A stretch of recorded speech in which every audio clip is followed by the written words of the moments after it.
Abantu mhlambe umuntu owumlandeli kaFithi Square njengamanje ngalindela yini ukusukela manje ukuya phambili kuFithi Square njengoba kulesi sikhathi sonyaka?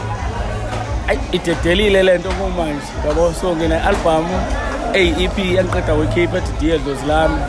Ayi angazi umuntu oyizwela yena ngowakhe, kodwa senginalento ukuthi isandla sami sihle, ayi akugejeki, ngisabathe ngiyazama, ayi akugejeki ingoma noma kanjani ngihlaba nje khona, ayi akugejeki, sengizamile akugejeki noma kanje. Mawubona nje igama elithi Fithi Square wangena lapho khona into ozofika uyithola yabo. So nje le EP ngiyenziso ukuthini ibandla selicula njalo, so uma ugcina unganaki wena ucula ngokuthi uzokhipha kanye ngonyaka uzolimala, uzofika ususele kakhulu yabo. So ngase ngithi hayi ake ngibone ukuthi uma ngixine eduze kuba njani, ngoba nangoGudi futhi ngizofika ngishaya full album ngoGudi, bese kuphinde futhi uma ngabe sithi December bese ngibalungisela nje umphako wendlela ngoba lewa ka December yabo.